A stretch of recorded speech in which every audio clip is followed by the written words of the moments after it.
Gözel paytahtymyz Aşgabat şäherine yerleşen Türkiýe Respublikasynyň Türkmenistanyň elçixanasyna Türkiýe Respublikasynyň Ýeňiş bayramy we Türkiýanyň ýaragly güýçleriniň 102 ýyllygy münasibetli dawraly çäre geçirildi. Bu çäre Türkmenistanyň Goranmak ministriniň ornmasary Döwran Durdiýew, daşar ýurtlaryň ilçileri, medeniýet wekilleri we köp sanly mihmanlar gatnaşdy. Türkmenistanyň Goranmak ministrliginiň wekili Türkiýe Respublikasynyň Ýeňiş bayramynyň şany 102 ýyllygy bilen gutlady.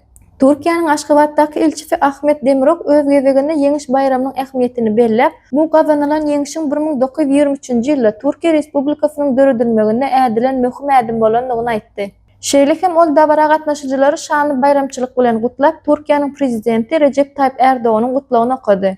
Elçi Ahmet Demirok elçixananyň harby ateşesi Mehmet Ýylyza hem iki ýurduň arasyndaky gatnaşyklaryň puhtalandyrmagyna goşan üçin minnetdarlyk bildirdi. Davrada edilen çıkışlarda Türkiýanyň esaslanyryn Mustafa Kemal Atatürk'ün ýolbaşçylygyndaky Türk goşunynyň Dümlüpınardaky taryhy ýeňişiniň ähmiýetini belläp geçdiler. Davranyň soňunda mihmanlara hödür kerem edildi.